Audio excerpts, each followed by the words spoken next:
हो रही ब्लास्ट जांच के तरीके पर महबूबा मुफ्ती ने सवाल उठाए हैं। उन्होंने लिखा है और कहा है कि शक के आधार पर तंग करना सही नहीं है। महबूबा मुफ्ती कहती हैं कि उमर के पिता के साथ गलत व्यवहार किया गया। जांच जरूरी है लेकिन किसी को परेशान ना किया जाए। आइए आपको सुनाते हैं।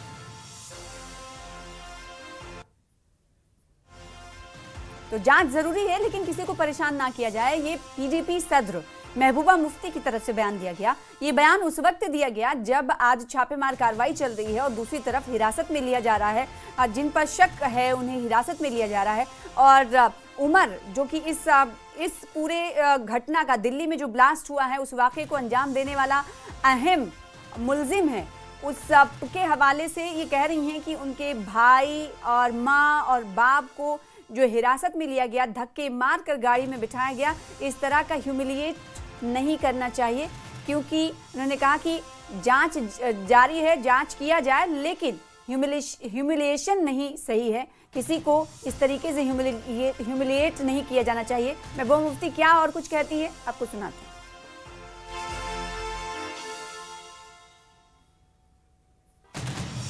में आपके बहुत आपसे ज्यादा हम उस तकलीफ को समझते हैं, क्योंकि हमने ये खून खराबा बहुत नजदीक से देखा और बहुत सालों से देखा है।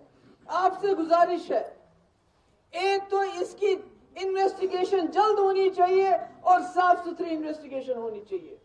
दूसरा, जिन खानदानों से ये ताल्लुक रखते हैं, उनके माँ बाप भाई बहन वो मुजरिम नहीं है, उनको मुजरिम मत समझो।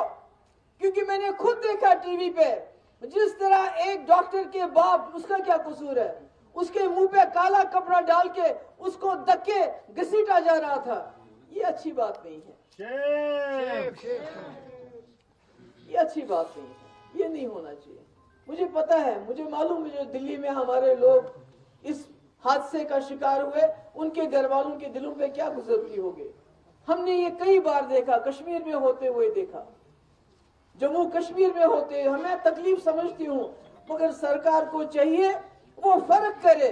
जो लोग इसमें इन्वॉल्व हैं, जो मुजरिम हैं, उनको कड़ी से कड़ी सजा दो, मगर जो शक के बिना पे जिनके रिश्तेदारों को आप इस वक्त पकड़ दकड़ कर रहे हो, उनके साथ तरीके से पेश आइए। बेशक आप सवाल जवाब कीजिए उनसे, बेशक आप तफ्तीश कीजिए, मगर उनको मुजरिम समझ के तफ्तीश मत कीजिए।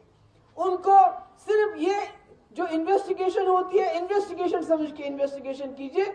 ये अच्छा नहीं है। ये नजारा जब जम्मू कश्मीर के लोग देखते हैं कि अगर किसी कोई, अभी तो खाली जुर्म साबित नहीं हुआ, अभी तो शक की बुनियाद पे आप माँ बाप भाई बहन को पकड़ के ले जा रहे हो, उनको घसीट रहे हो। मुझे लगता है ये ऐसा नहीं होना चाहिए। हम तकलीफ समझते हैं आपकी। और सिर्फ पीडीपी ही नहीं बल्कि दिल्ली ब्लास्ट की जांच के तरीके पर नेशनल कॉन्फ्रेंस ने भी सवाल उठाए। उन्होंने कहा है कि कश्मीरियों को परेशान किया जा रहा है। ये कहना है एक विधायक एमएलए तनवीर सादिक का, जो कि स्पोक्सपर्सन भी हैं। ये व्यवहार उन्होंने कहा कि अफसोसनाक है, दुर्भाग्यपूर्ण है। तनवीर सादिक कहते हैं कि हम हिंदुस्तानी हैं, विदेशियों जैसा हमारे साथ सलूक क्यों? कश्मीरियों और विदेशियों को एक ही श्रेणी में नहीं रख सकते। जांच जरूरी है, लिखते हैं कि जांच जरूरी है लेकिन जिम्मेदार लोगों पर, यानी जो कसूरवार हैं, जो खाती हैं, जिन्हें सजा दी जानी चाहिए उन्हें सजा दीजिए। नेशनल कॉन्फ्रेंस का भी कमोबेश पीडीपी की तरह ही रिएक्शन सामने आया है। पीडीपी ने भी जांच के तरीके पर सवाल उठाए हैं और नेशनल कॉन्फ्रेंस ये कह रही है, तनवीर सादिक जो कि एमएलए भी हैं, उन्होंने कहा है कि जांच के तरीके पर मैं सवाल इसलिए उठा रहा हूं कि कश्मीरियों को विदेशियों जैसा ट्रीटमेंट दिया जा रहा है, जो कि सही नहीं, क्योंकि हम भारतीय हैं। ये सब देखना, इस तरीके का ह्यूमिलिएट किया जाना देखकर दुर्भाग्यपूर्ण लगता है। साथ ही साथ तनवीर सादिक कहते हैं कि कश्मीरियों को परेशान किया जा रहा है और इसके साथ ये भी कहा जा रहा है उनकी तरफ से कि जांच जरूरी है लेकिन जिम्मेदार लोगों पर, खातियों के खिलाफ कार्रवाई कीजिए, उस पर कोई उफ तक नहीं कहेगा। नेशनल कॉन्फ्रेंस के एमएलए की तरफ से, तनवीर सादिक की तरफ से ये बात कही गई है पोस्ट के जरिए। देखिए वो पोस्ट जिसमें उन्होंने एक लंबा चौड़ा लेख लिखा है, उसे आप देख पा रहे हैं। You can not club Kashmiris and foreigners in the same category. Tanveer Sadiq ये लिखते हैं और कहते हैं कि आप जो कसूरवार हैं, जो खाती हैं, उन्हें आप उनके खिलाफ आप कार्रवाई कीजिए, लेकिन उन लोगों के खिलाफ कार्रवाई मत कीजिए जो गुनहगार नहीं हैं, जो गुनहगार नहीं, जिन्होंने कोई खता नहीं की है, उनके खिलाफ आप कार्रवाई ना करें, क्योंकि हम हिंदुस्तानी हैं, हम भारतीय हैं, हमारे साथ फॉरेनर्स जैसा सुलूक ना किया जाए। फिलहाल इसी के साथ रुकेंगे छोटे से ब्रेक के लिए।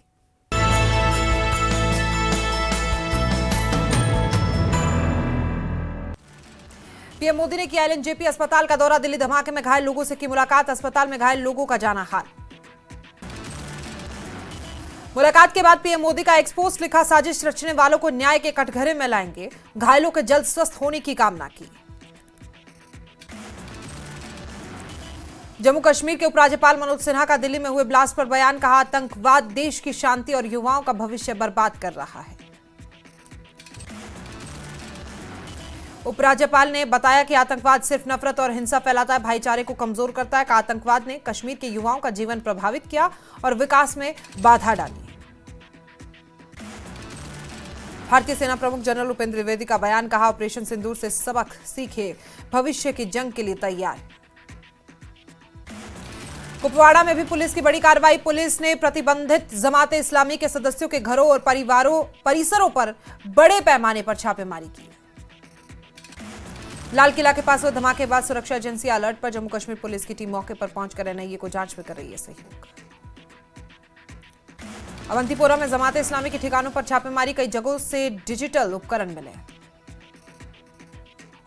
सीआईके ने श्रीनगर पुलिस की मदद से शोपियान के इरफान अहमद बागे को फरीदाबाद में गिरफ्तार किया। श्रीनगर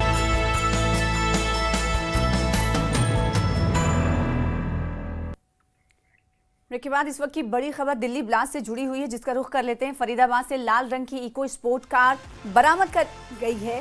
फरीदाबाद के खाड़वली गांव से इसे बरामद किया गया। डॉक्टर उमर ने फर्जी पते पर ये कार खरीदी थी, क्योंकि आपको बताएं कि DL10 CK0458 नंबर की कार बरामद की गई है, जिसकी तलाश की जा रही थी। ये वही कार है जो कहा गया था कि उमर नबी के साथ साथ एक लाल कलर की कार भी देखी गई सीसीटीवी फुटेज में, जिसकी बरामदगी हो चुकी है। अब उस वक्त की ये उस कार की तस्वीर आपको दिखा रहे हैं, जिसे आपको बताएं